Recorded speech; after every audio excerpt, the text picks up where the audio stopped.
beneficent, the most merciful. And in the name of his last message, the Honorable Elijah Muhammad, I'm able to greet you, brothers and sisters, of the greetings of peace and paradise of Assalamu alaikum. Walaikum salam, sir.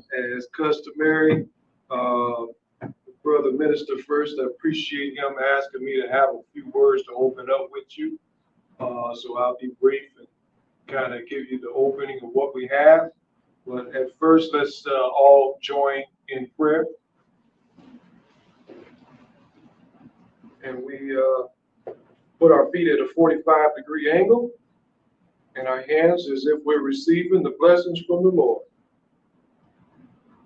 In the name of Allah, the Beneficent, the Most Merciful, all holy praise is due to Thee, O Allah, the Lord of the worlds, the Beneficent, the Merciful, Master of the Day of Judgment. Thee do we serve, and Thee alone do we beseech for help. Guide us on the right path, the path of those upon whom you bestow favors, and not of those upon whom Thy wrath is brought down, nor of those who go astray after hearing Thy teachings. Amen. Amen. So I realized in the prayer I made a mistake. A prayer is a prayer. We love to have a prayer. We have an opening and a closing prayer. That was the closing prayer, but that's okay. So we just acknowledge what we do and keep it moving. Right? Yes, but it's a blessing to be here.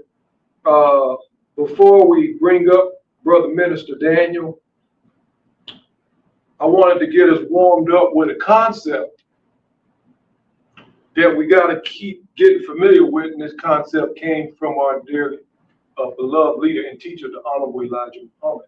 yes, sir. He talks about an old world going out and a new world coming in. And he also talks about this being the dawn of a new day. That's right. Well, let's examine the day that we live in. And let's examine these teachings, which is based in the scriptures of the Bible and the Quran. Both allude to an old world going out and a new world coming in. Yes, sir. But we, coming out of triple darkness, have had a lot of misconceptions and have been deceived as to what it looks like for an old world to go out and a new world to come in. That triple darkness is the ignorance that they placed us in. That's right. You know, it was their brothers over there in Britain that taught them how to educate the slave and keep them a slave. Yes, sir. So when we were first brought here, we weren't even allowed religion. We weren't even allowed Christianity. But they first educated us with Christianity to give us the education of religion to keep us in darkness. That's right. When the religion is supposed to bring you into the light. But the devil used it to put you in darkness, knowing that you was already in darkness, that you'd be easy, gullible to fall for. That's right. As a matter of fact, a lot of our people wake up in the morning and feel like they got woke. The original woke term came from our people.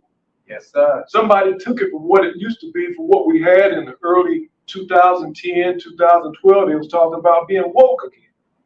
Yes, sir. But their waking up was getting out of one stage of darkness and jumping back into another stage of darkness. Yes, sir. So we didn't realize that the devil had to get us in darkness to put us in darkness. Had we been in light, we'd have never fell for any of his tricks in the first place. That's right. So he came and grabbed a superstitious people. And so I want to talk about the superstition in the concept of the old world going out and the new world coming in. We hear terms all the time like the hereafter.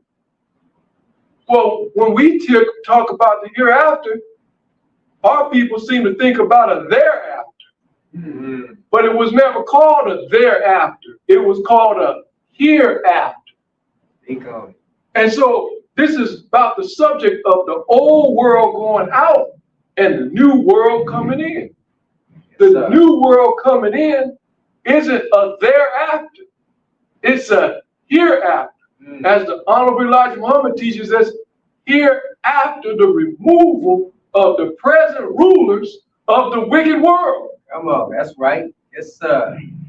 So we don't even research words like world. We think world automatically means the entire planet Earth. It can be the Earth. It can be your backyard. You got the underworld. That's You got right. the music world. Teach. You got the business world, Yes, sir. right? And now we have what we call the old world battling against the new world. And when that old dark world battles against that new world of light, we call it the dawn of a new day. And in the dawn of a new day, there isn't a clear, apparent moment where it is darkness and then there is light. They come up simultaneously. At one point, it isn't as dark. And so now the light comes in and battles and wrestles with the darkness in the dawn of a new day. Wake us up. And so now a lot of our people is waiting for something to happen, not knowing that they sitting here living in it while it's happening. That's right. Teach. Yes, sir. Yes, sir. We're waiting on the conclusion of the War of Armageddon. Yes, sir. We're waiting on the conclusion of the apocalypse. We're waiting on the conclusion of the day of judgment, not knowing that we was living in that day right now. That's right. Yes, sir. Teach. Because in that dawn of a new day, that light and that darkness goes into a battle. And for a moment, you're not sure if it's light outside or if it's dark outside. Wake us up. Yes, sir. Right? That's right. But the old world is battling against the new world coming in. What do we mean by world? We mean about the government, the ruler. Who's the ruler? The ruler, according to the scriptures, is Israel. Israel is what Jacob became. Right. Jacob tricked his brother and his father out of the birthright. Yes, sir. Jacob is called in the scriptures a heel catcher. A heel catcher is a snake. Jacob is also called a supplanter. A supplanter is an imposter. That's right. Make it plain. Right? Yes, sir. Jacob was promised to be able to have, as my brother minister said, the dominion over the people. That's the rulership over the people. That's right. Right? Yes, his name became Israel. Israel means, according to their own books, to rule as God. It didn't say to rule with God. It didn't say to rule like God. It didn't say rule under God. It's to say to rule as God. So now we have Jacob and Israel, a heel catcher, an imposter, ruling as God. God didn't come to fix and help Israel. God came to destroy Israel. That's right. God came looking for the lost sheep in the house of Israel. Israel had something in it that it didn't belong to it. That's right. And in this day and time, you see the old Israel being in unison with the new Israel. And so now they wanted to establish that old Israel as the back-end power against the new Israel. And now they're going to war against the old Islam. And they done forgot, as the song say, they done forgot about Dre. They done forgot about Esau. Esau would have the dominion in the end. Right? And so as they're battling this out, the old world versus the new world. We look at the flag of Islam under the sun, moon, and stars is a universal flag. Why do we call it a universal flag? Wake us up. Because this flag not only is true and proper all over the earth, but it's true and proper all over the universe. That's right. Yes, sir. This flag includes the entirety of the universe is represented in this flag. That's right. Yes, sir. It's not about what some guy built. It's about what God built. It's right. undeniable. Yes, sir. Because everything in the universe appears as under the sun, the moon, and the star. Yes, sir. When you're on the earth and you look out, you see the stars. That's right. When you see a planet from the earth, it appears as a star. Yes, sir. If you go to the planet that appears as a star and look back at the earth appears as a star. That's right. Teach. Over here, we got 50 stars. Yes, sir. Over here, we have 1 star. That's right. God can only be represented by 2 numerical numbers. Every other number is blasphemous to represent God. Yes, sir. There's only 2 numbers that you could use to represent God in the number line.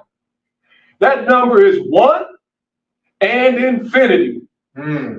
Where you have 1, you have infinity. That's right. Yes, sir. Infinity is wrapped up in the power of 1. Yes, sir. But 50 is a finite number. There's nowhere in the universe where you can look up into the sky and see 50 stars.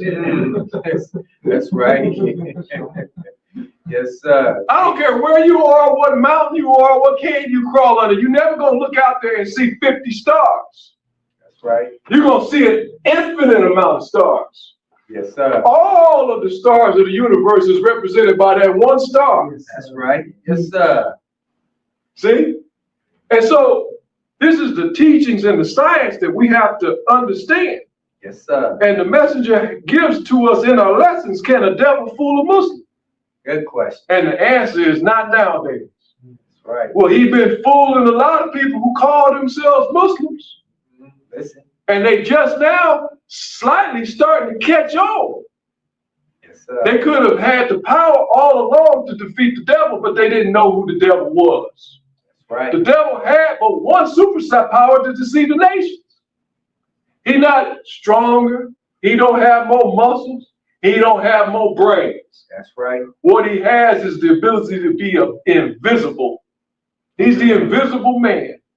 And the only man that called him out and showed him to the world was the teachers of the Honorable Elijah Muhammad. That's right. Yes, And sir. the world has rejected the teachings of the Honorable Elijah Muhammad to their own demise. That's right. Because he made the invisible man visible and in plain sight. And had he been visible all this time, the old world Muslims wouldn't still be out there having those struggles with him. That's right. But the reason they're having struggles with him is because they still represent the old world. See, there's a side in them in what they practice. What they practice is a Ramadan that is based on a lunar calendar. Yes, sir. Right? Teach.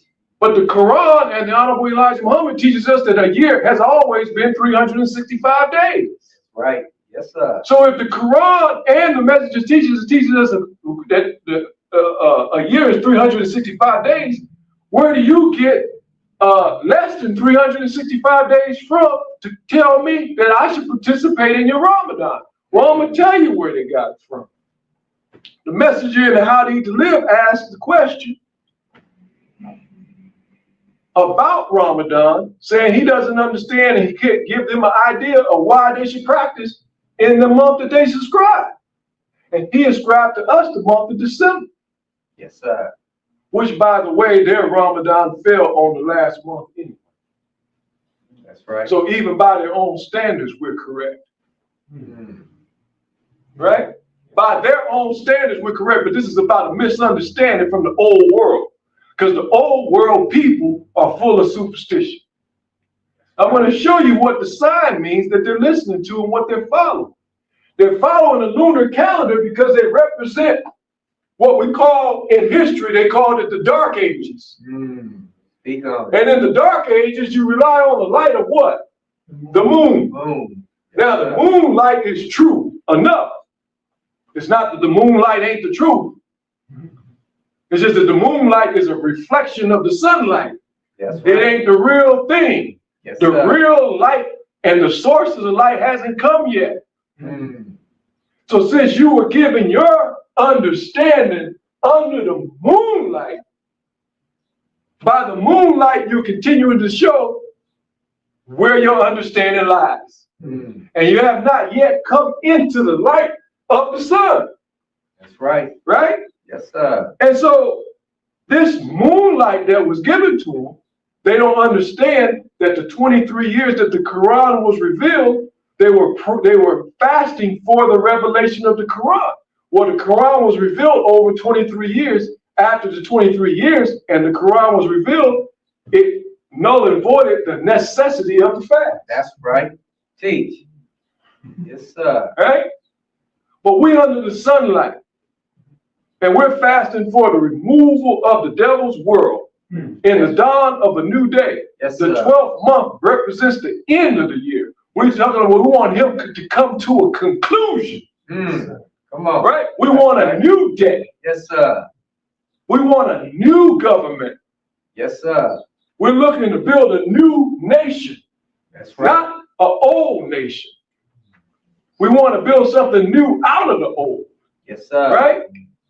So I don't want to go any further. I hope I warmed up your mind to understanding that there's an old world going out and a new world coming in.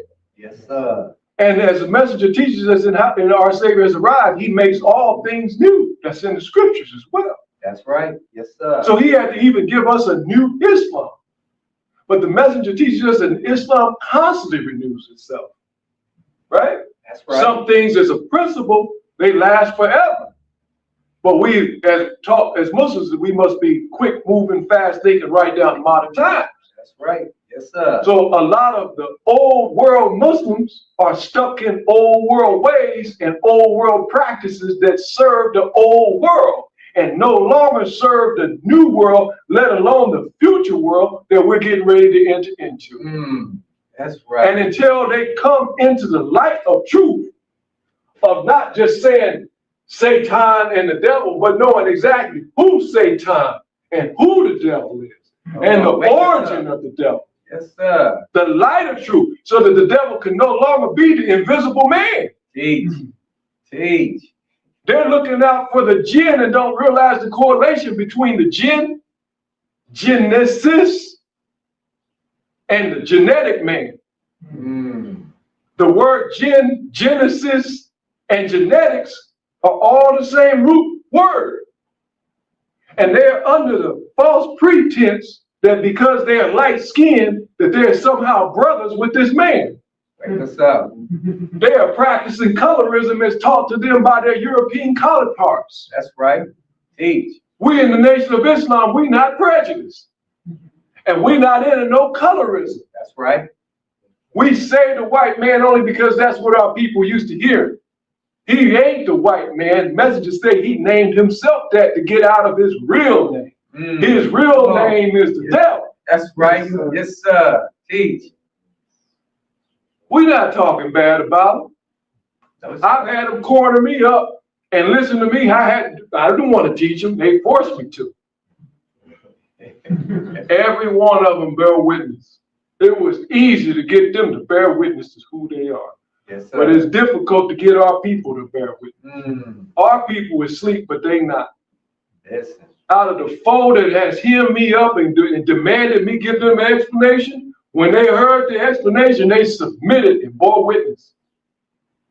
Think over that. I ain't got no problem with them. We the Muslims have the least problems with them in there. I get invited to everything that they got.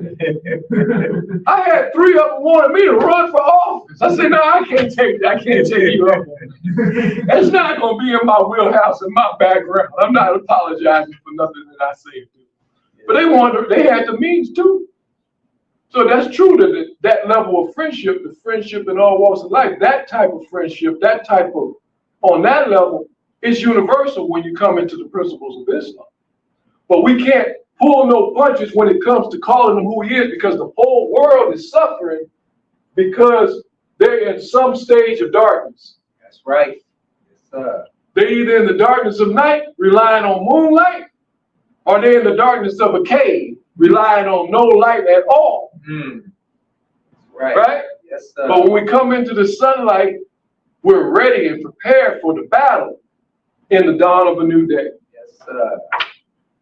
I hope I got across to you well today, and I hope I was able to warm it up for my beloved brother minister Daniel, who is very diligent and taking on a lot of responsibility, and is blessed to have the way to articulate to the people this message in this hour. We're blessed to have a brother who is going to stand up for this teaching. There's a reason in the scripture when you saw who was it, Jonah, when he saw that God had chose him to deliver the message, that he took off running. And it wasn't because Jonah was a fool, it's just because Jonah was wise. See, many of us want the accolade. We want the reward of being a minister, or as they say, a pastor. We want the reward, but we don't necessarily want the work and the responsibility. That's right. Right? We just want the finished product. But a smart man would run from the job. Yes, sir.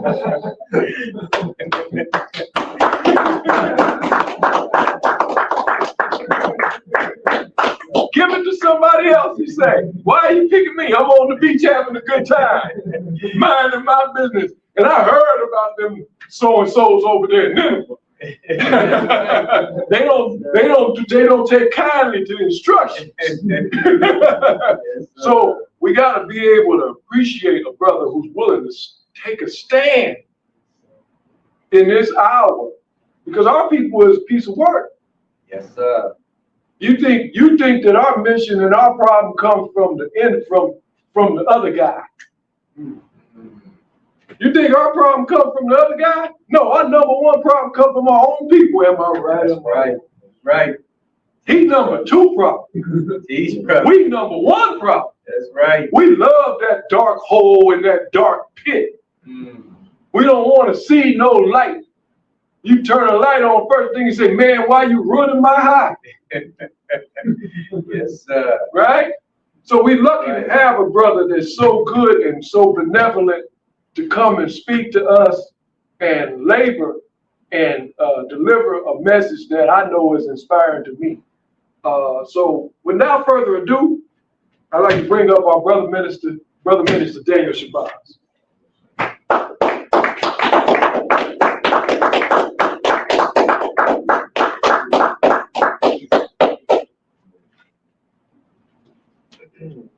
Let's give our brother Abdul another round of applause.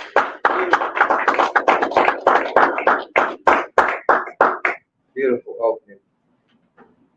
In the name of Allah, the Beneficent, the All-Wise, true and living God, who came to us in the person of Master Farah Muhammad.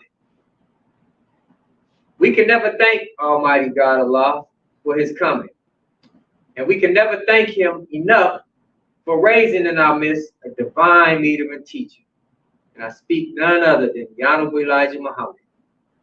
So it is in those two great men's name I greet each and every one of you in our nation's greeting words of peace and paradise in the Arabic language of Assalamu alaikum. Wa alaikum salam.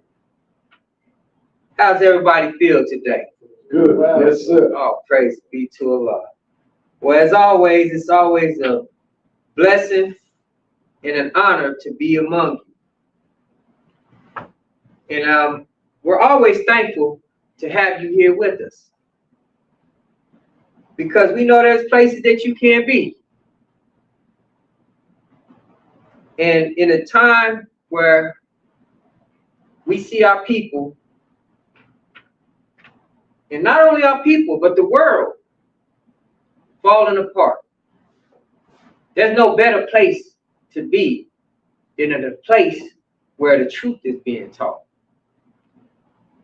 The truth, as the brother said, is the light. The light that'll guide us in this world of darkness. that we see. So we are always thankful to be gathered. As we were having a discussion before our meeting today, I was speaking with our beloved sister, and I was explaining on how the devil is not going to teach us the truth. Why would the devil teach us the truth? If the devil was to teach us the truth, it'd be like telling on itself.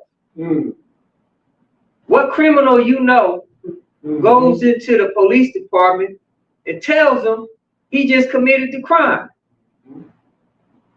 He'll be setting himself up for jail time, right? Right.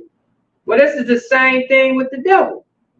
If he was to tell us the truth about all of this that's going on today, he'd be the guilty, because he the one started all of this madness.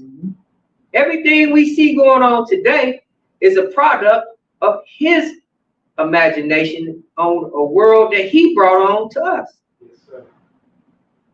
Look around in the world today. What do we see? We see a world that has gone mad. We see crime, murder. Just turn on your television. Turn on the radio. Go on the internet. Surf the internet. All you're going to see is a lot of destruction. But where did it all come from? The Honorable Elijah Muhammad didn't just say that the white man is the devil because, oh, he put us through slavery. No, he said that the white man is the devil due to his nature. I made an example earlier today of the nature of a dog. Dogs bark at sudden noises and movements. You know, they can't help it. That's their nature. Yes, sir. Car drive down the street, they start barking. If they're in the house and somebody walk up to the door, they start barking, right? That's their nature. Nobody had to teach them that. Yes, sir. They just did it. That's it, because nature. And in order to get them to stop, we have to train them. Right. And teach them to not do that, right? Right. So that's taking them out of their nature. The Honorable Elijah Muhammad teaches us that the white man's nature is to rule. This is why in the Bible, when it talk about the making of man, the Honorable Elijah Muhammad pointed out to us that that's the making of the white man.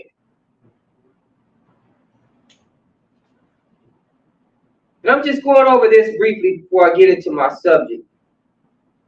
But I want to make this clear, because a lot of our people they struggle with this understanding of the white man being the devil. In Genesis chapter 1, verse 26, if y'all allow me a moment, I'm going to read it. Yes, sir. Because we got to make this very clear. You know, I met a brother yesterday while I'm looking for my second pair of eyes. Y'all give me a moment. Met a brother at the gas pump yesterday. And I offered him Muhammad Speaks newspaper. Immediately, the brother says, "Oh, no, I'm Christian." I said, "I understand that, brother. But this paper is dedicated you to the black man and woman here in America." And I said, "You are a black man. So there's information in here that's for you. Has nothing to do with you being a Christian, brother. Just has something to do with you being a black man." And he goes into some of his beliefs and what he heard about our beliefs. And we got to this point in Genesis where it talk about the white man. Because in our discussion, he said that he don't believe that man is God. Fair enough. That's your belief. Mm-hmm.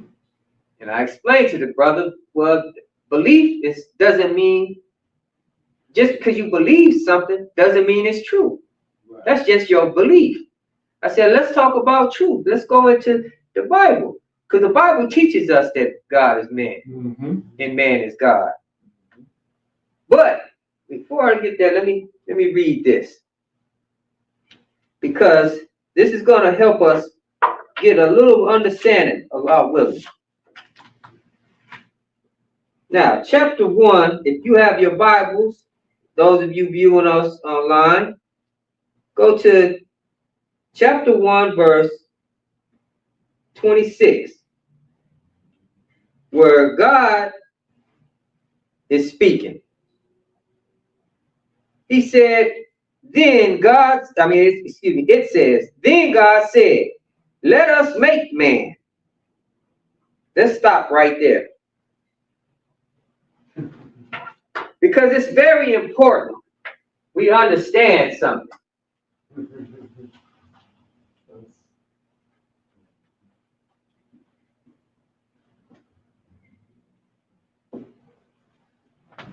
Make.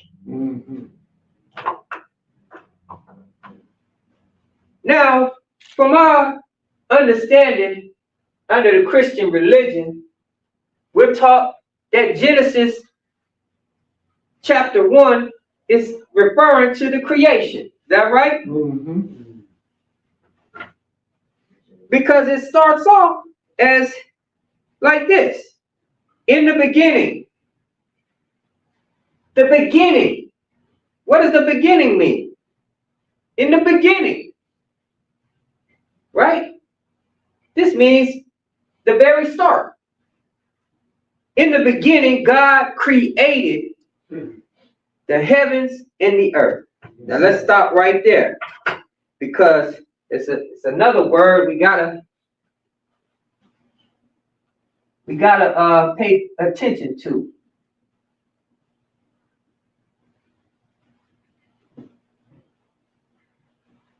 Created.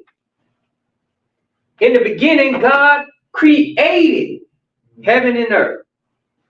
To create means to take nothing and make something. When you create a heaven and the earth, he just created something from nothing. There was nothing out there. It teaches us that. There was nothing in the universe. There was nothing out there. So he created something. But when it came to man, and we didn't go through all of the things that was part of creation. We just got to the 26th verse. When he got to man, he made a man. Now, to make something is to take from creation and then make something. Just like this podium. This podium is made because it was taken from a tree that's part of creation, right? Yes, sir. And they cut the tree down and fashioned it into a podium. These walls are made of material that come from creation. If you know anything about construction, or you speaking to a contractor and they're going into they're about to build a building, you never hear them say, we're going to create a building. Right? If you go into any of these manufacturing companies, you never hear them say, we're going to create some tennis shoes. We're going to create a wardrobe. No, they're going to make it.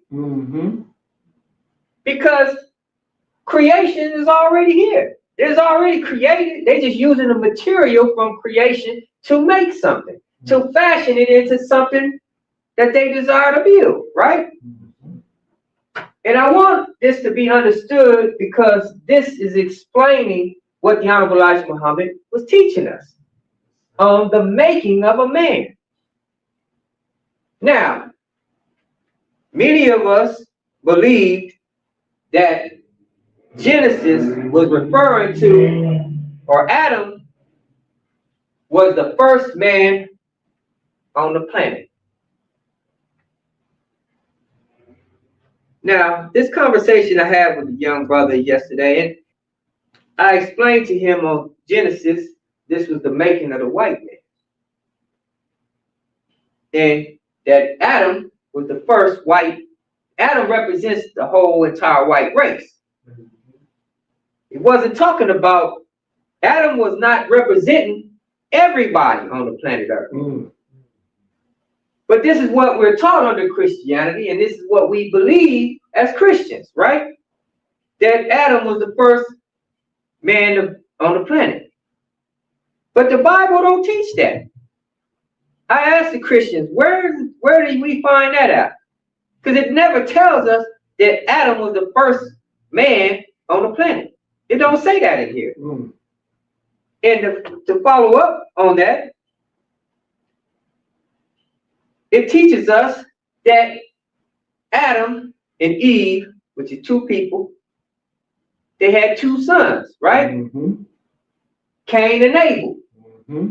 That's 4 people, right? We all know math. We all can do math. This is simple math. Addition. Simplest form of math. 4 people on the whole planet. Cain kills Abel. Now I'm speeding through the history. I ain't going through the whole story. Just giving you an idea of. I'm trying to get you to my point. Cain kills Cain kills Abel. That makes 3 people on the planet, right? Yes, sir. You got a -1. Now there's 3 people on the planet. Cain gets banished to the land of Nod. Now remember, Cain said, he said that something about they would kill him. Who's the they? Who's they that will kill him? That he was referring to. Well, anyway, he goes to this land of Nod, where he what? Finds a wife. Where did this wife come from? If these were the only 3 people on the planet, and he gets, first of all, banished to a land called Nod. Usually, if a land has a name attached to it, it's because there's civilization on it. Yes, sir. So he got banished to a land called Nod, where he finds himself a wife. That's right. This is showing us that there were people already on the planet. This is why God said, let us make man in our image. Let us. Who is the us? That he wanted to make a man in our image. So think about it. If I make a car in the image of a Toyota Prius, in the likeness of a Toyota Prius, so basically what I'm doing is making another Prius, right? It's gonna do exactly what this Prius do, because I'm making it just like it. Matter of fact, it's in its image. You may not even tell the difference. Rides the same, drive the same, look the same. They have a little difference in appearance here and there because I'm making it from the original. So the Bible is teaching us something, but it was hidden in our face the whole time. The preacher, who by the way was taught the religion and how to teach it, he never taught us the difference between the creation and the making of a man. In fact, the Honorable Elijah Muhammad teaches us that the Christian preacher is the biggest hindrance to our people because he stands in the way of the people in the truth. Yes, sir. They know, most of them know the truth, but they won't teach it. They standing in our way. Instead, they want to teach falsehood and lies to us just to keep that position that they were given. They want to stay sitting in the king's seat. The preachers and the pastors are treated like royalty.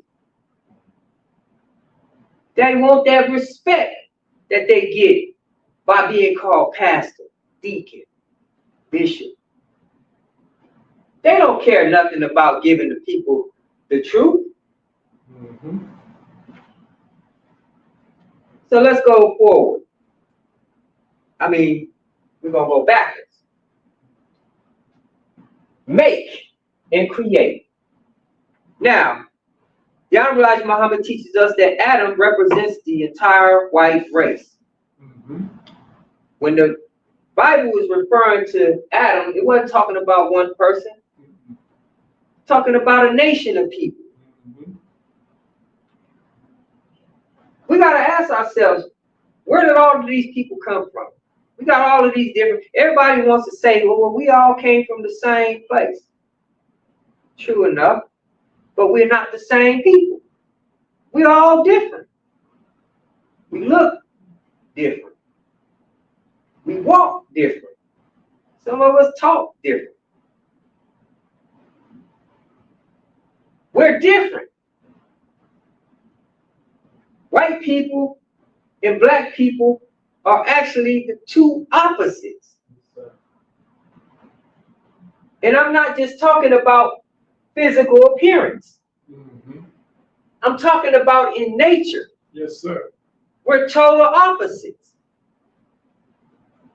Now, let's get back to the making of this man. In the making, God said this. He said, let us make man in our image, after our likeness, and let them have dominion over the fish of the sea, and over the birds Mm-hmm. of the heavens, Mm-hmm. and over the livestock, and over all the earth, and over every creeping thing that creeps on the earth. God is given dominion, as brother said earlier, over everything.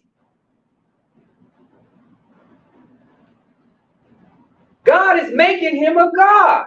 Mm-hmm. Because he has the power over everything, right? Yes, sir. Dominion. If you look that word up, dominion. Let's see if I can find it real quick. For those of you who are tuning in with us on social media, look up this word, dominion. I got it for you, brother. Oh, yes, sir. You don't mind reading that for us, Brother Abdul? Dominion refers to supreme authority, sovereignty, or control, often denoting the power to rule or govern a territory. It signifies absolute ownership or dominion over a person, animal, or object. Think over that. It signifies absolute control. Think about that. He made a God. Yes, sir. Over the world. Yes, sir. So, was the brother saying he don't believe that man is God? Well, he ain't looking because his eyes is closed. Right. If you open your eye, you can see there's a God ruling the world right now. Mm-hmm. This God been ruling over us for over 400 years here. He had the power to do us just like he wanted to, with no consequences. Who went to jail for enslaving our people? Nobody. Why? Because the man making the law was the God over us. Right. The same person who was enslaving us. Yes, sir. Showing us that he was a God. Yes, Power and force. Yes, sir. The possessor of power and force. That's what God is.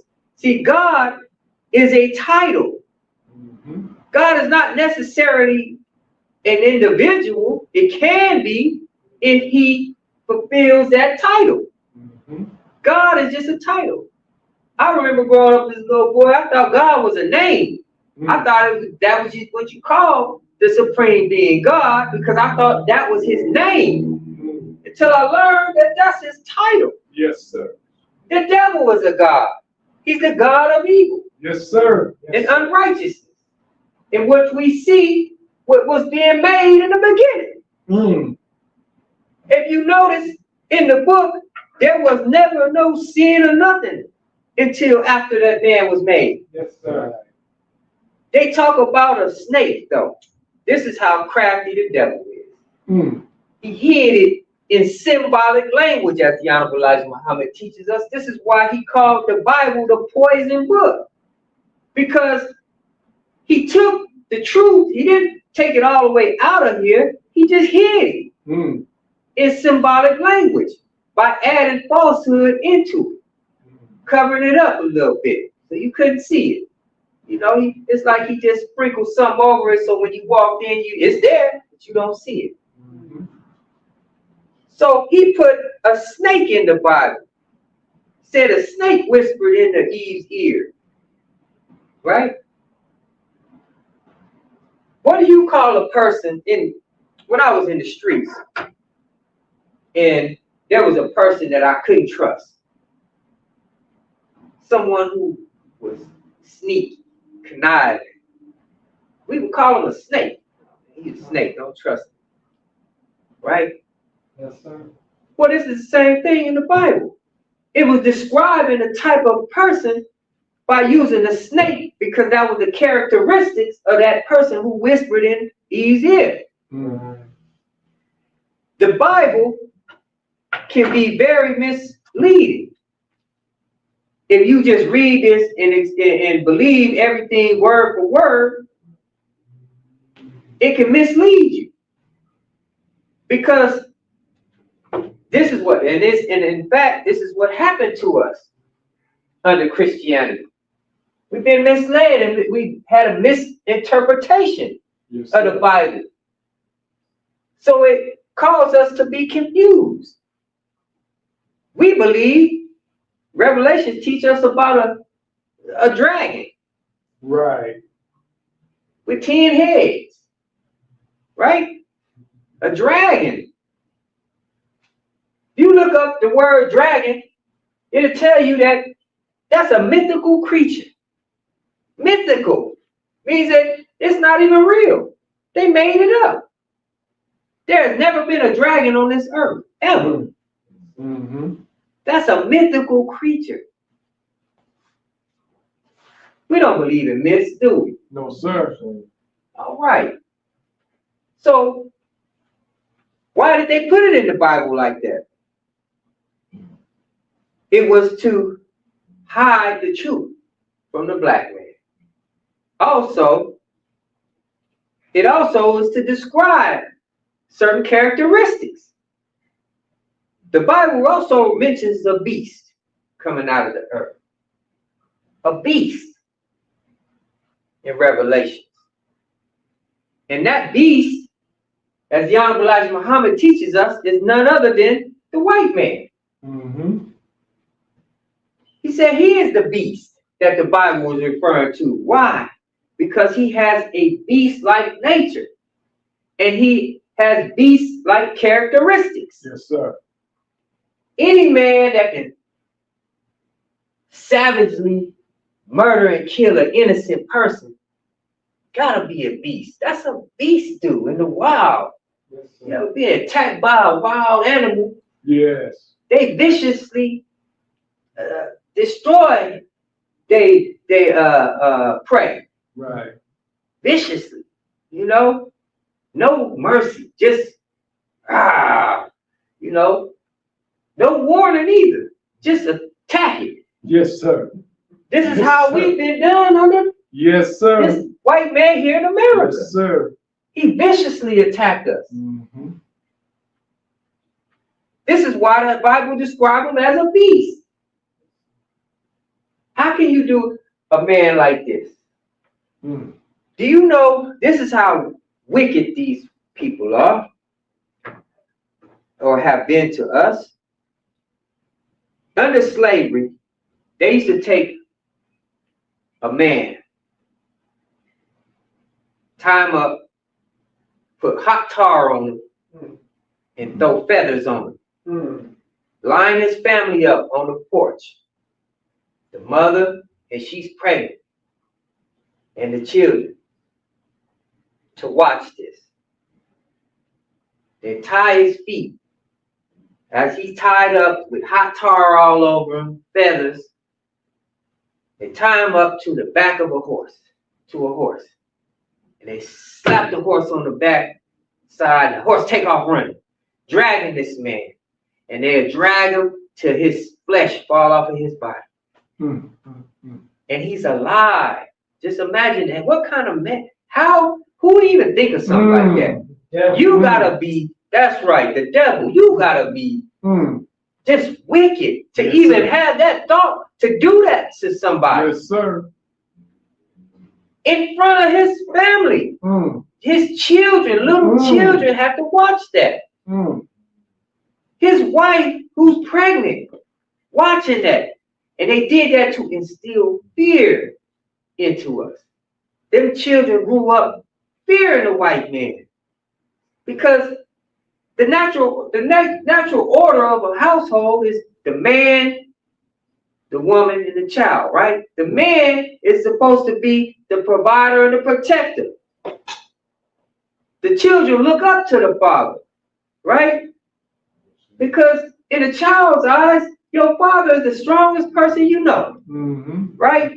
But to see that man being belittled and murdered in that way will cause you to fear the person that do that to your father, right? They would also do this. Take a pregnant woman in front of the family, cut her belly open, let the baby just fall out, and take the heel of their boot and crush his skull. This is why the Bible describes them as a beast. Yes, sir. And here our people want to argue with us about us referring to them for who they are. The devil. We don't just say that for any old reason because we have a way we feel about white people. No. We just telling the truth. That's all. Yes, sir. So, by them being able to do us like that, with no consequences, shows us that in the Bible, Genesis was talking about them. They're the ones who have dominion over the air. Yes, sir. The fowl of the air. We all know it. Yes, sir. They have what they call the Air Force. Yep. Right? Airspace. Yep. They control the airspace. You can't even fly in the air without permission. Yes, sir. And I learned something too. A little bit about real estate. I didn't even know when you buy your home,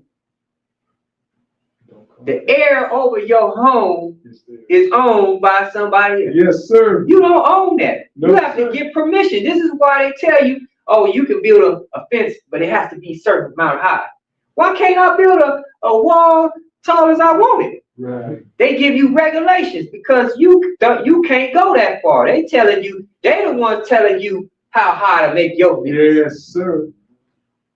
Because they have what? Dominion. Yes, sir. That's right. Yes, sir. This is what the Bible teaches us. Oh, praise.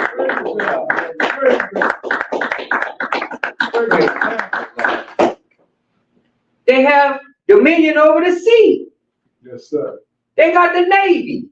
out there in them big old ships, armed with destructive weapons, telling everybody you can't come over here in this sea without permission. Is that right? That's right.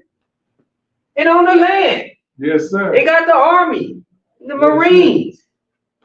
You can't, they control this. Yes, sir. This devil got a base almost everywhere on the planet. Yes, sir. The only place you're going to see an army base from another country. Right. In their land. Right. How is that? Who are these people that they can do that? Well, the Bible told us. This was the making of the devil. The making of the man was the white man that was given dominion over the earth and everything on it. Yes, sir. This is why, if you're paying attention to today's time and what's going on over there in the East, they're fighting to remain in power. They want to still continue to be able to tell people what to do on their land. That's right. America over there trying to talk about corruption in these other parts of the country, other countries, when they got corruption going on here. Right. How you gonna go over there? They killed what's his name? Saddam, right? They made him out to be the worst person on earth. Right? Went over there, assassinated, killed him. Because of they say what he was doing to his people. Right? But what about here? Right. Why ain't nobody solving the problems that we got here? Right. How you gonna go over there and tell them people in their house what they need to do when your house is even worse? That's showing you these people have a sense of entitlement because they were made to rule. That's in their nature. They have a nature, just like I was talking about that dog that bark at moving objects and sounds. They do that off of their nature. So does this white man. He's acting off of his nature. That's right. His nature was to rule, as the Bible teaches us. He was given dominion because he was made to be a ruler. The Elijah Muhammad teaches us that this God that was talking in the beginning was Yaqub. That's right. The father of the white race. And he given them dominion. He was making a man that was greater than the man that was already on the planet at that time. That was he. As a child, he had a determined idea. He was born with a determined idea to make a man. So he went to work and made his man. And his man been ruling over us for, well, he's been on the planet for 6,000 years, but he's been ruling, proving the Bible in the scriptures was right. Let us make a man in our image, in our likeness. I don't know about y'all, but I always question, how did we get all of these different races? I think I spoke about this in our class Tuesday, where I used to imagine in my mind that God had this factory that was producing little white babies, little red babies, and it was just a manufacturing, just building them all up. But in reality, we all know that's not how babies are made. Babies come through the womb of a woman, right? We know we have a black woman that's producing black children. We got a Chinese woman producing Chinese children. We have a white woman producing white children, right? Yes, sir. So how did we get all of these different colors of people, races of people? We never really thought about that. How did this, or maybe we have. We just never understood it because it never was taught to us. They don't teach that in school. We all somehow believe that we came together, somebody had to come first. Teach. Now let's look at it. Was it the white man that came first? And if so, how did we get here? Because we ain't never seen two white people have a black baby. That ain't possible.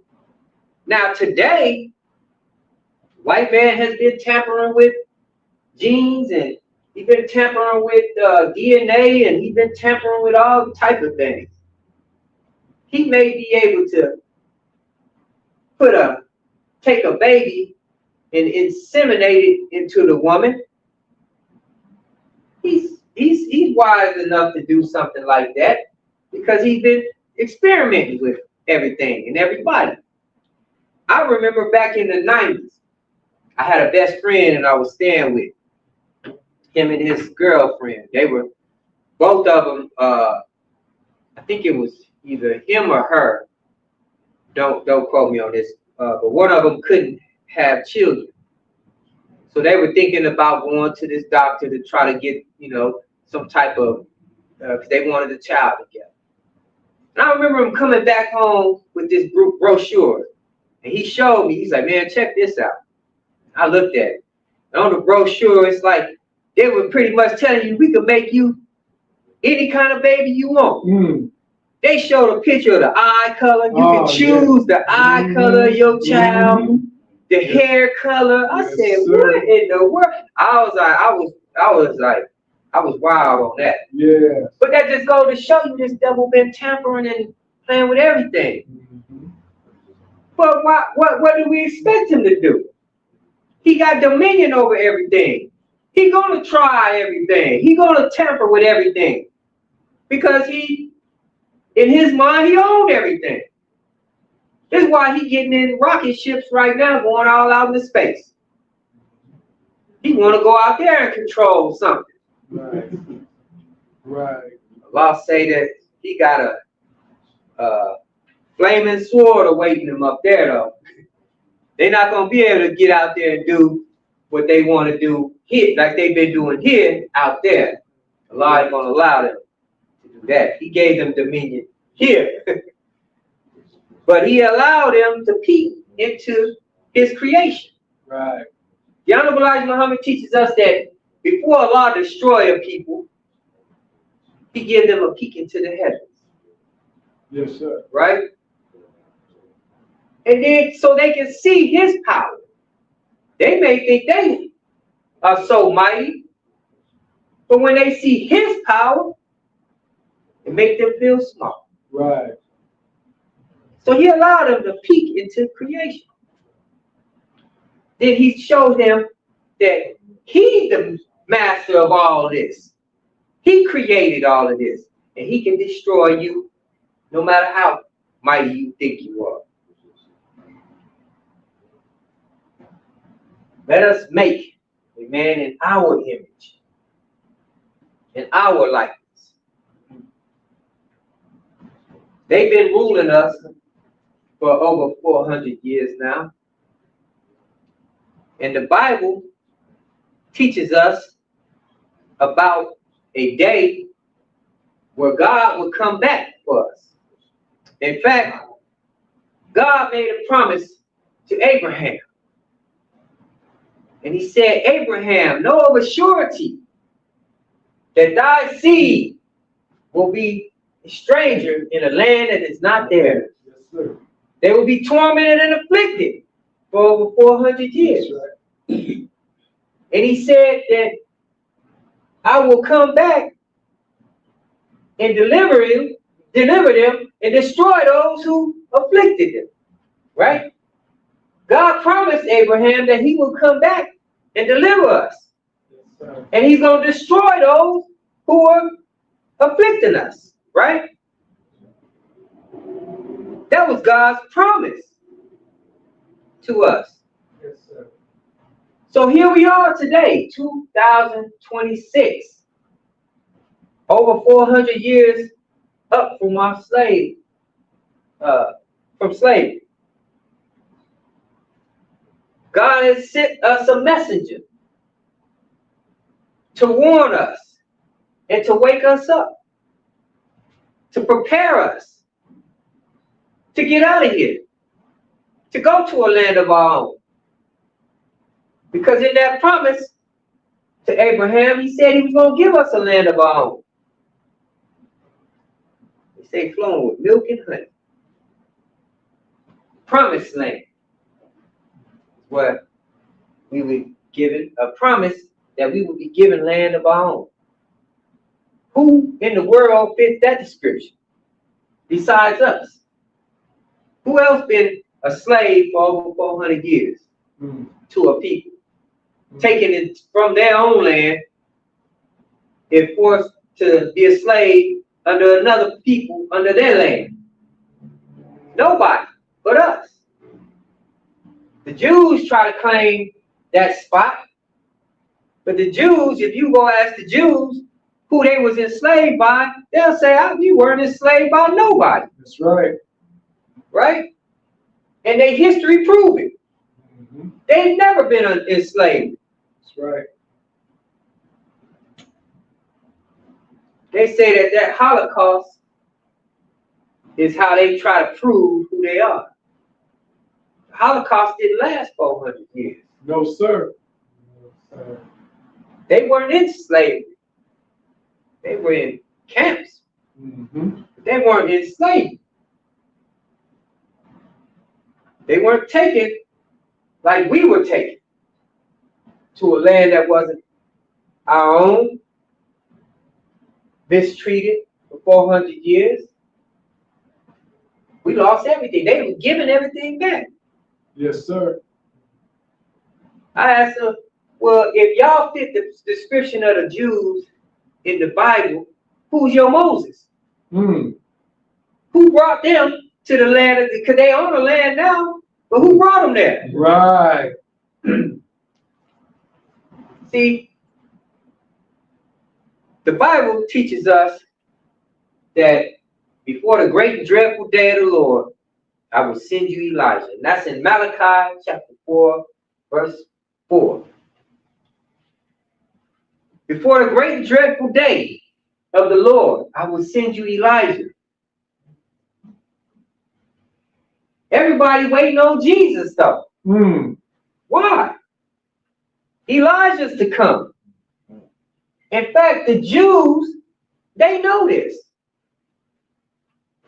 They're not waiting on Jesus. They keep a seat at their table preserved for Elijah. Many of our people don't know that. They waiting for Elijah to come. But Elijah came. He already came.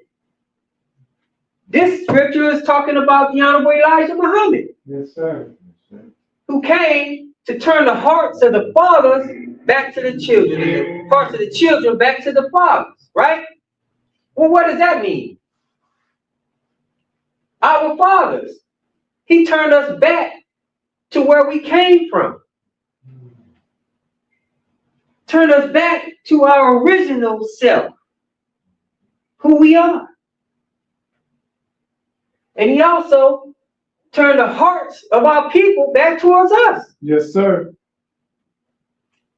This is Elijah, the Honorable Elijah Muhammad. But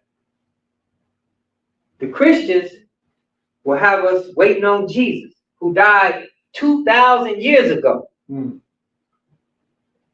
They say that Jesus is coming back. And right now, the whole world, with all of this madness happening, you hear more talk about Jesus coming. Jesus is coming. And the brother that I had the conversation with at the gas station, who don't believe God is a man, somehow believe Jesus is God. The brother said that he believed Jesus is God. I said, well, brother, wasn't Jesus a man? If Jesus was a man, and you say he's God, and I told the brother like this, we don't disagree with you. Jesus was God. I said, you're a God. I'm a God. We're gods. The brother, he wanted to argue with me on that. I said, no, brother, listen to what Jesus said. Jesus said, ye are all gods. Under the most children of the Most High. Right? Ye are all gods, children of the Most High. So that's letting us know that we are all God. And we are, if God is our Father, we are what our Father is. Yes, sir. Right? Yes, sir. So, man is God. This is why most people who are atheists have a problem understanding or believing, in God. Because they'll question, why would a God allow all of this stuff to happen? Why would God allow babies to be killed, murdered? Why did God allow our people to go through what we went through here? Why is God allowing them bombs and stuff to destroy all of those civilizations over there that they warned with? Why is God allowing drugs to destroy our communities? Why would God allow this? Because that God, that mystery God, don't exist. It's not that he's allowing it. He's not here. It's not real. Right. The real God is the God that's ruling the world. Right. That has dominion over what we do. Right. This God give us the tools to destroy ourselves. He teach us how to kill. We went through 400 years of watching him kill us. That's how we learned it. Yes, sir. Just how I was telling about the children lining up watching their father be murdered. Think that didn't teach them something? Yeah, they learned. We learn all of this stuff from the God that is, they say, allowing all of this to happen. Why would God allow this? Because he's ruling, and he's the devil.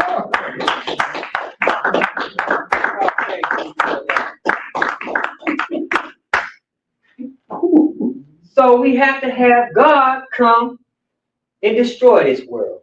Now, if the God, that mystery God, don't exist, who gonna come and destroy this world? What God is gonna come? They waiting on Jesus to come surfing on a cloud to destroy this wicked man that's ruling the world today. But that's not gonna happen. That's why 2,000 years after his death, we still ain't seen Jesus yet. Yes, sir. Ain't nobody seen Jesus nowhere in 2,000 years. Many of us don't know Jesus' body still over there in Omar's mosque. Yes, sir. They still have his body preserved in glass. Those at the top, they know it. Yes, sir. The ruling class of the world know it. Yes, sir. Many of them visited the body of Yes, Jesus. sir. But they won't tell us. Because they want us to keep believing in that mystery God that's going to come. Because as long as we have our heads in the clouds, waiting for a mystery to come save us, they going to continue ruling us. So Allah had to come himself. The devil's time was up in 1914. Yahweh Elijah Muhammad teaches us that Allah, they could have destroyed the devil then. The angels and the 24 scientists was ready. At that time, they was ready to take him off the planet. But Master Farad Muhammad, to whom we give all praises to, loved us enough that he said, no, I'm going to go and find them. And I'll deliver them. This is why it upsets me when I hear people disrespect Master Farad Muhammad. And they talk bad about him, not knowing this man come to save you and I. Sir. They say that, oh, well, wasn't he a white man? They say he sold drugs, all of this. And I said, man, come on. Let's use some common sense here. I don't know one drug dealer in the world who's out telling people not to take drugs. Yes, sir. Yes, sir. What sense do that make? Yes, sir. What would he look like going around telling black people in the early 1900s to clean themselves up, be dignified, comb my hair, eat the right foods, teach us to love each other. He taught us to love ourselves. Yes, sir. Yes, he did. So it just bothers me that people have the audacity to talk bad about him because they watched a YouTube video. Oh, I seen it on TikTok. Man. And they don't understand. And our poor people are falling victim to this nonsense because, as the Honorable Elijah Muhammad teaches us, our people are easily led in the wrong direction and hard to lead in the right. This is why you can see us doing all the foolery in the world. We easily led down that direction. We calling our women B's and H's. Our women accepted it, and now they calling each other B's, and I'm the baddest B. Yes, sir. Easily led in the wrong direction. Easy. That's not the right direction for us to go in. No, how can the world respect our women when they accept and being called a B? Yes, sir. The world don't respect that. And here we have Master Farad Muhammad come to us and give us a better lifestyle. Clean us up. Gave us our own flag. Nobody else in the world came to us to do that for us. That's right. So I don't care if they say he's a white man or not. Even if that was true, what he has done for us is more than anybody has ever done and they even thought of doing for the black man and woman. Yes, sir. So I don't waste time arguing with people. They say he's a white man, okay. That's your choice. That's your choice and belief. That's fine. I know better. Yes, sir. We know that he's a black man. Yes, sir. Because we understand and we know we've been taught who his father is. Yes, sir. And we also understand genetics. Black people come in all different types of colors. That's right. We have different types of structures in our faces. Some of us have broad noses. Some of us have slimmer noses. Some of us we're different in certain ways depending on the climate we come in, we live in, depending on the terrain, you know, in our genetics. So to say that he's a white man is false. And I always tell brothers they need to do better research. Do better research. For one, don't go to somebody who hates Islam to learn about Islam. You're not going to get it. That's like going to the devil to learn about the truth about God. He ain't going to tell you the truth. That's right. He's not going to give you what you need to know. He's going to tell you what he wants you to know. Right. So we have all of these people who are in opposition to what we've been taught. However, they can't prove us wrong. They can't prove us wrong when we say that that man is God. They can argue against it, they can disagree, but when we come to proof, we ask them for proof, they have none. I asked the brother at the gas pump, I said, well, if man is not God, I said, then show me a God that exists. To exist. Somebody read that definition for me, if you will. We're getting close to wrapping it up.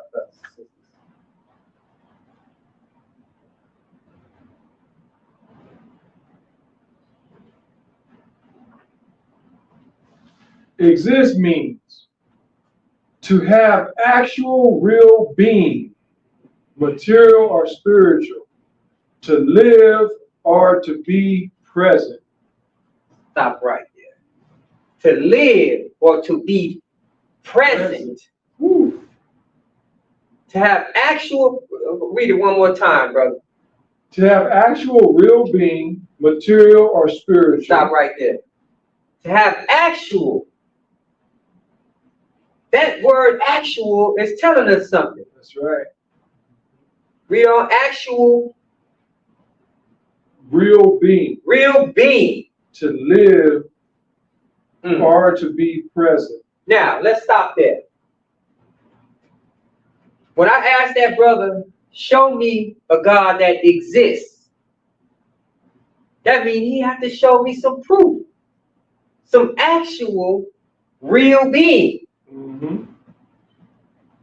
And we can keep going word for word for word, and it's all going to be the same thing. It's going to lead you into the same thing, that man exists, or a material being, something that's physical.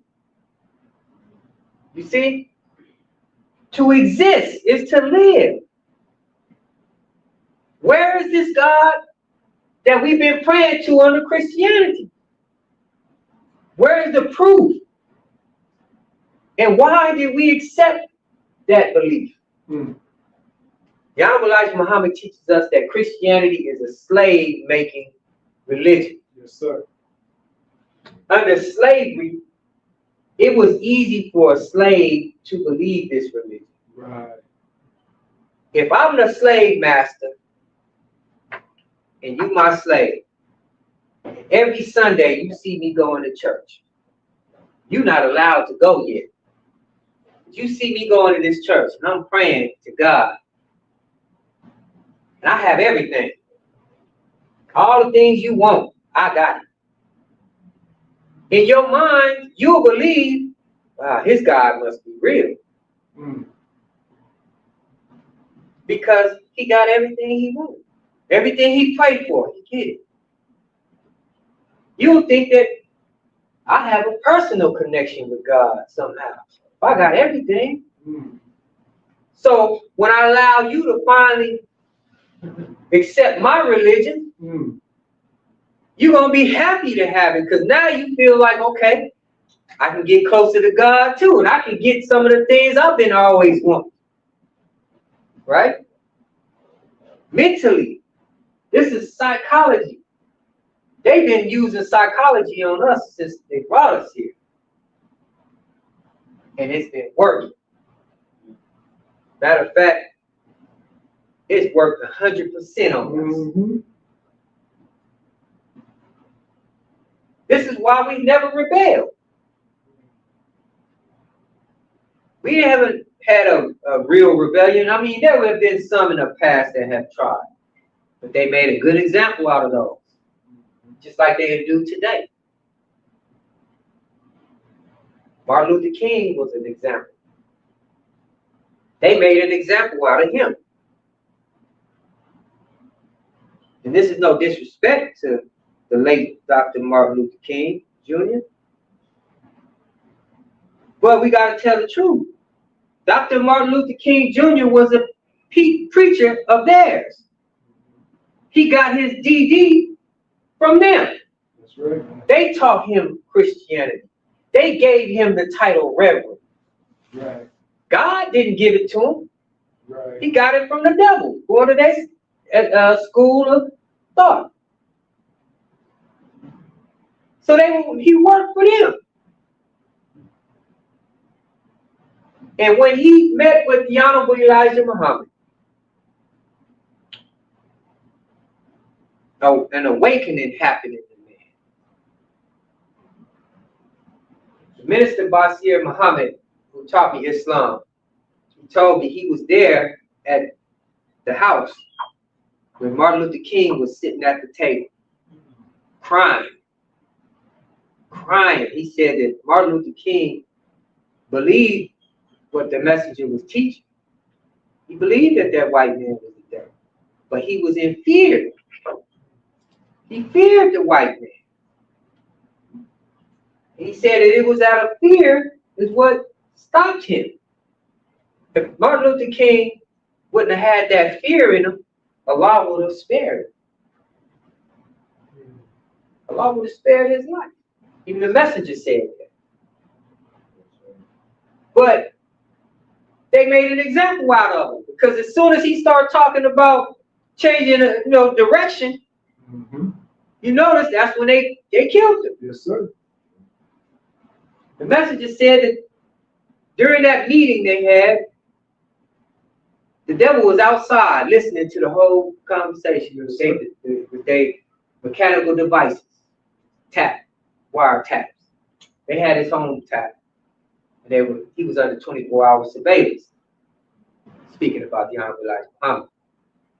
So they were aware of this meeting. They knew what was said in the meeting.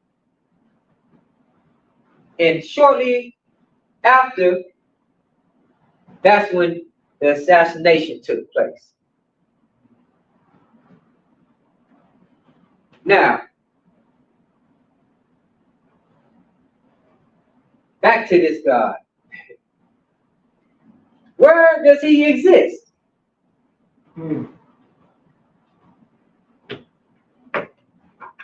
It's kind of crazy today to see people in 2026 still believing in a mystery God. And it's even more crazy when you see them attack us for believing in reality. A real God. Yes, a real God. Yes, sir. The Bible describes him as the true and living. Yes, sir. Living. That means he exists. Yes, sir. Describe him as he, him, his, yes, sir. All male pronouns. That's right. The devil has deceived us, deceived the whole world. And what a trickery it is to trick a man into believing in something that don't even exist. That is powerful. That is powerful. As I was talking with our sister this morning before the meeting today, I was talking about how the power of Allah. The power of Allah. Allah came and rose us up a messenger. He rose up the Honorable Elijah Muhammad. And I'm about to wrap it up, brothers and sisters. But he rose up the Honorable Elijah Muhammad with just a word. The Honorable Elijah Muhammad was a man who didn't get past the 3rd grade in education. He had a 3rd grade education. He was a little man. He wasn't no big, brawly, strong man with muscles popping all out of him. He wasn't a highly educated man who went to the top prestige colleges. This is showing the power of God. Yes, he could take a man with a 3rd grade education, a little man, right out of the South. Now, it's important to understand that. Why out of the South? In the 1920s, 30s. Think about how the South was in 1930. Many of our people were scared to death because this was happening. That's right. All day. We had tons of fear in our heart. Yes, sir. For this white man. And he took the Honorable Elijah Muhammad, man who witnessed this stuff happen. and gave him a word. He didn't come and bring him no machine guns. He didn't come bring him a fleet of angels. He gave him a word. And with that word, he went around the country and raised up a nation. Yes, sir. A nation under the most corrupt and wicked nation in the planet. That's right. Who are still doing us like this. That's right. This is the power of God. He gave this little man a word. And with that word, we here today, standing before you, teaching the same truth. All praise is due to Allah. Yes, All sir. praise due to Allah. Yes, sir. And the devil has not intervened yet. He's not out here attacking us. No, sir. It's our own people That's right. who love this devil because they fear him so much that they want to please him by attacking us. Ooh. But the power of God in that little man is just word. This is how Allah said he's going to show his power. Taking a little man, making him a big man. Yes, sir. Yes, sir. In the eyes of the world. The world respected the Honorable Elijah Muhammad for what he done for us. Now, if that is not God, show me the God that does it. That exists elsewhere, outside of a man. You can't.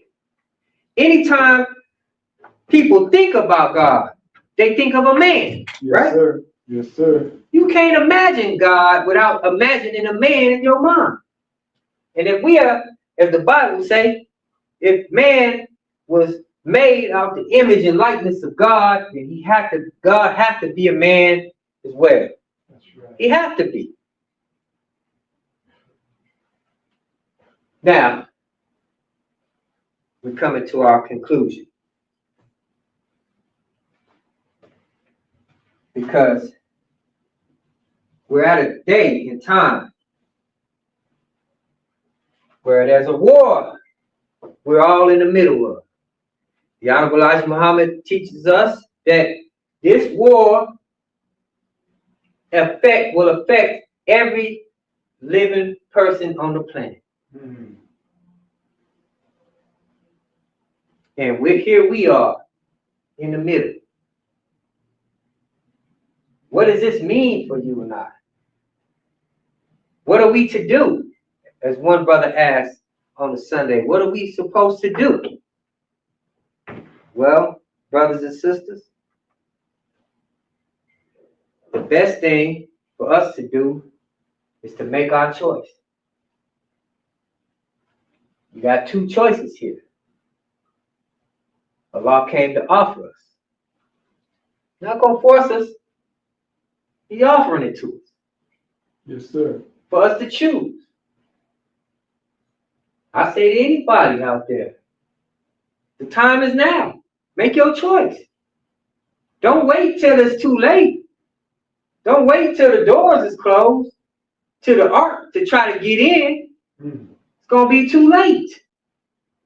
The Honorable Elijah Muhammad teaches us that there's going to be a time where no prayers will be answered because it's going to be too late. It's going to be too late to get your prayer in. You should have been praying and doing all of that when the word was given to you.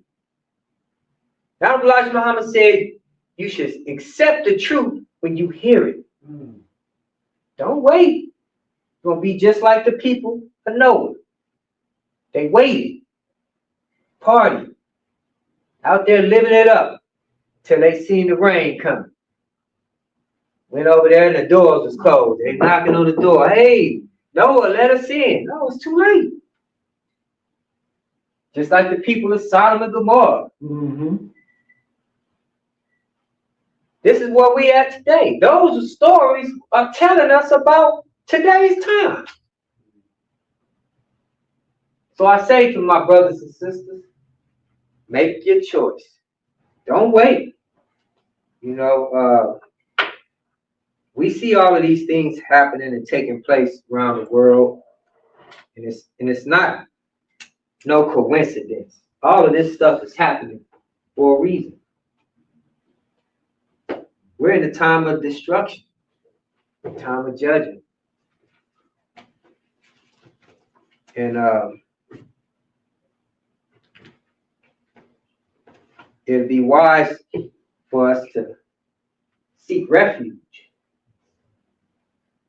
Get out of the way. The Honorable Elijah Muhammad said in this war of Armageddon, we're not going to have to arm ourselves with or fire one cannon. Though it is going to be, it's a physical war, but for us it's more spiritual and mental. Because we're dealing with the truth versus falsehood. We've been lied to all our lives. It's time for us to accept the truth that has come to us. That light that brother was talking about, the sunlight earlier, it's shining. Yes, sir. It's shining over here, showing us the direction in which we should go.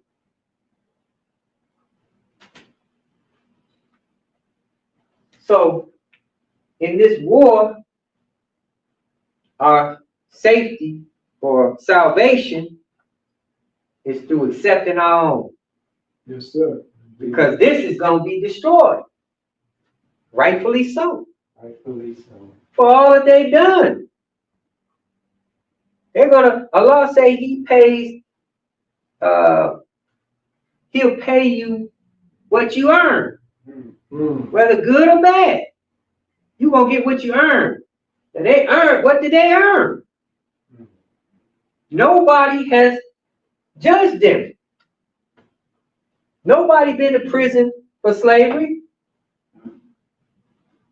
Nobody's been in prison today for poisoning our food. Experimenting on our babies. Nobody been to prison yet, huh? But that day is coming. And it's actually upon us. As brother said, it's already here. Yes, sir. We just can't see it. So at this time, we're going to conclude. I pray to Allah that you've gotten some understanding Yes, sir. of what was taught today. Yes, sir. I'll praise you to Allah. I'll praise you to Allah. So at this time, I'm going to say, is there any announcements anyone would like to make? No. Okay. We do just want to send a reminder to everyone. We're planning on going to Independence Day this year in the lovely city of Richmond, Virginia. I'm really looking forward to that, and I hope that we can all go together. And for those of you tuning in with us, we would like to invite you all out to join us. It's going to be beautiful. You know, we're going to come together among ourselves and our people and celebrate our independence. Allah came and declared us an independent nation. Now, if that's not something to celebrate for, there ain't nothing to celebrate. You know, we celebrate everything else. We was for years, all our life, we've been celebrating this devil's independence. That wasn't our Independence Day. Who was we independent from? The British wasn't over us. It was the devil here. Right. What we celebrating for? Popping fireworks and all of that. That's their independence. That's right. That's right. But Master Farad Muhammad, to whom all praises are due forever, but we'll never thank him enough, came to make us independent, gave us a flag of our own. Yes, sir. Made us a nation again. Once again, we could be proud of. So I think that it's a beautiful thing for us to come together in celebration of our independence. And we're going to come together also and have discussions on moving our nation forward. Mhm. So it'll be very important for us all to be there in attendance, you know, and get to know our brothers and sisters across the country. So let us plan for that. I would like for us to do a fundraiser so we can all make sure we get there. You know, I don't mind even if we get a van or a bus and drive there. I don't care. I just want to get us all there. And also, I want to announce that our sister Nabila submitted her letter and it was approved. Oh, praise. Yeah. So excited about that. You know, anytime we come together and reclaim our own and accept Islam and register in our nation, even though sister has been a Muslim her whole life, she registered under her flag, under her nation, our nation, should I say. I encourage each and every one of us to do the same. Yes, sir. This is ours. Accept it. You don't have to do no rituals, no blood sacrifices. No. You don't have to get jumped in, you know. You don't have to get hazed. That's right. You just accept your own. That's right. It's beautiful. That's right. Don't cost no money either. Free. Mm.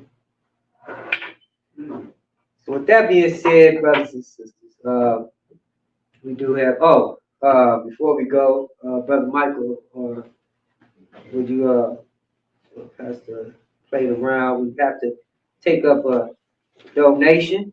If those of you who can and are willing, we like to donate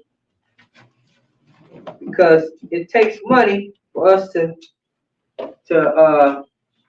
do these things. As far as coming together here and teaching our people, they charge us for the lights. Yes, sir. And the facility. And also we want to start building up our treasury here so we can start building. You know, there's a lot of things that we need as a nation. And we can't depend on the devil to do it for us. Are we going to wait on this devil to continue to feed us when he going hungry himself? Mm-hmm. Mm-hmm. Are we going to wait for him to put homes, roofs over our heads when he losing his roofs? No, we got to do for self, as the Honorable Elijah Muhammad said. So let us all come together, put our dollars where it counts. You know, we spend money on everything else in this devil's world. Get a devil practically everything we get. Mm-hmm. Go to work for him all week, turn right back around. He get our check, cash it, go give it right back to him. Right back. And then we wonder why we don't have nothing. Devil done got us to the point where we don't even want heaven. Mm-mm. You say, oh yeah, we do. No, we don't. Because if you wanted something bad enough, you go get it. Mm-hmm. We give our heaven to the devil. He living good. And when it all comes down to it, guess what? He gonna run up in his bunkers underground that they got full of food down there. Everything we got up here, they got down there. While we up here going through it. So at this time, brothers and sisters, once again, I thank you all for attending, and I'm gonna turn you back over to the hands of our beloved brother Abdul as he closes us out. Yes, sir. With the final words. Brother Abdul. Yes, sir. Thank you, Yes, brother. sir. Yes, sir.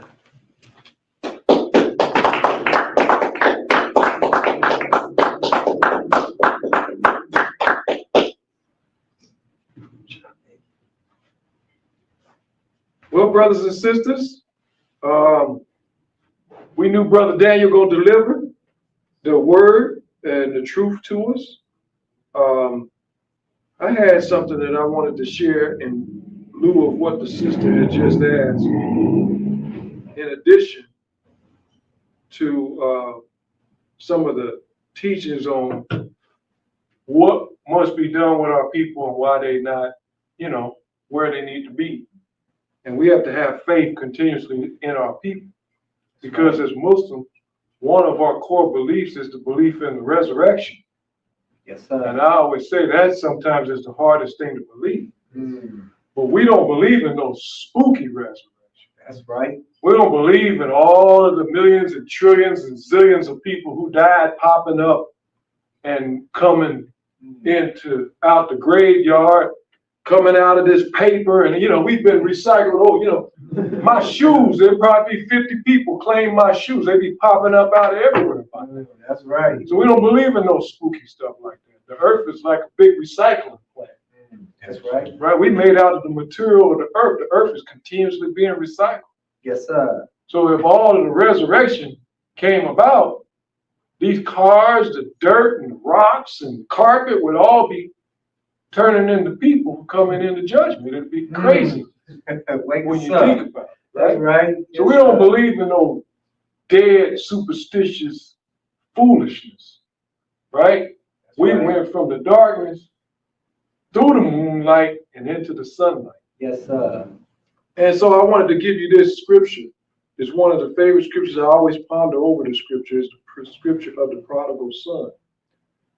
It says, Luke 15, starting with verse 10. It says, likewise I say unto you, there is joy in the presence of the angels of God over one sinner that repented. And the sin is what make a lot of us feel shame and not want to come in the door. That's right. Right? Yes, but the messenger, Honorable Elijah Muhammad, teaches us that you are forgiven of your sins the moment you sign up with your own flag. Yes, sir. That's right. He said the messenger teaches us that he charged the devil with all your sin. Mm. And he teaches us that there is no sin that we could have ever committed that is so great that we can't come back and reclaim our own. That's right. Right? Yes, sir. The Holy Quran starts with the words, in the name of Allah, the beneficent, the most merciful. Yes, sir. Right? That does away with this buffer zone that they try to create under the false flag of Christianity, saying that Jesus forgives. Right? No, God already had mercy and forgiveness in him. He had so much mercy and forgiveness in him, he called him the beneficent, the most merciful. That's right. Right? Yes, so we don't need no second servant to come and offer us forgiveness of what we already had. See, the devil's good at selling us something that we already had. Wake us up. Right? That's right. He sell us in freedom over here, and we already had freedom. That's right. Teach. He sell us a Jesus on the cross to give you mercy, and your God was already merciful. That's right. Yes, sir. Right? So the real thing he's trying to do is give you an effeminate male. Mm. Right? So he offered that little sissy boy image of the Jesus. Mm. He don't offer the real Jesus whose voice rolled like thunder, who had fiery red eyes. That's right. So that ain't the one that they offer. They offer the little sissy boy to be a buffer zone between God and you. Mm. You don't need no buffer zone between God and you. God is the beneficent, the most merciful. That's right. Yes, sir. Yes, sir. I want to go on with this little scripture, this scripture right here that's made so much an impact in my life. We all need it. Yes, sir. And he said a certain man had two sons. And the younger of them said to his father, Father, give me the portion goods that falleth to me, and divided it unto them as his living. And not many days after, the younger son gathered all together and took his journey into a far country, and there wasted his substance with riotous living. That's what we talk about, what we're doing over here. Yes, wasting our substance with riotous living, right? Yes, sir.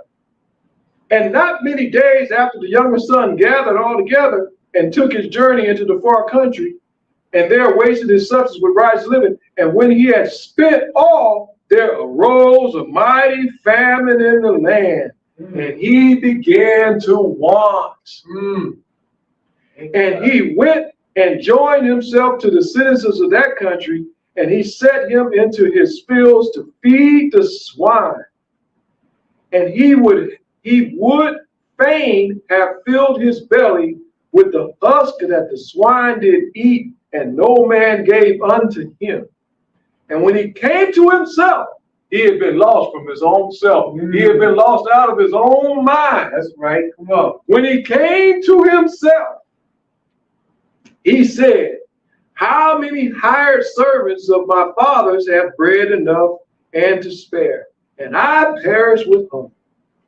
And I will arise and go to my father, and will say unto him, Father, I have sinned against heaven and before thee, and am no more worthy to be called thy son.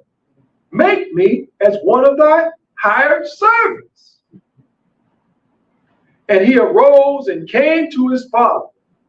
But when he was yet a great way off, his father saw him and had compassion, and ran and fell on his neck and kissed him.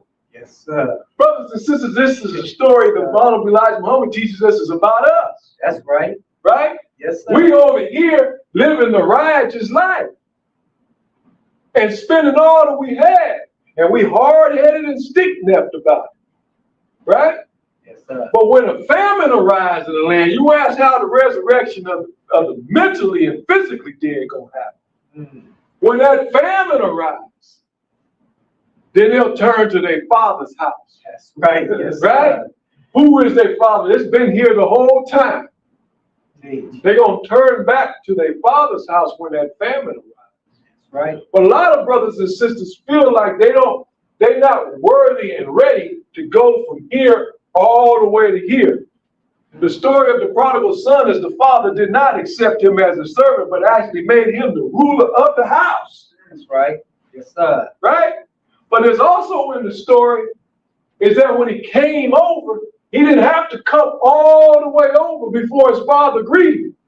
His father saw him a ways off and ran and met him in the middle and kissed him in the neck. So too many of us feel like we got to clean all the way up. The Muslims is asking, no, your brother will meet you in the middle and be so happy to see you. He'll kiss you on the neck, brother. Yes, sir. That's right. We know it's hard to get rid of. It's a process. It's a process. Yes, sir. It's a brother that loves you that wants to help you through the process. That's right. God wanted to help us through the process. Yes, sir. It don't happen all necessarily in 24 hours or this, that, and the other. Come on over. A brother or sister will meet you along the way. That's right. Yes, sir. But you can be hard-headed and wait for that famine to rise. But sooner or later, my words, and it's going to be sooner than later. That's right. That famine is going to rise in the land. And they ain't going to have nothing, because out of this that we worshiping, there's another thing that we worshiping under this. And that's that man's money. So they worshiping money now. That's one of the idols that they worship is money. Yeah, that's right. When that dollar collapses, when that famine arrives, they'll come running over here. Jeez, that's Yes, right. sir. Yes, Yes, sir. Yes, sir. So I just wanted to close with that, sister, is like in a conjunction with brother saying, there's a multiple forces that's in play here to create. The scriptures is not to be called a lie. There will be a resurrection of the dead. Yes, sir. That's right. And we don't need to have a whole lot ready. We just have to have something ready. Because they're going to come running. They're going to come running when that famine hits. Yes, sir. It's coming. Yes. And brothers and sisters, I'd like to close with prayer. And thank everybody for tuning in. Thank everybody for showing up. Thank Brother Minister Daniel Shabazz for his contribution, his sacrifice, and his good word that keeps us going every week. We do have to do our best to come all the way correct to our home and be a beacon of light in this dark hour for our people. So at this moment, I ask everybody to stand in prayer. Yes.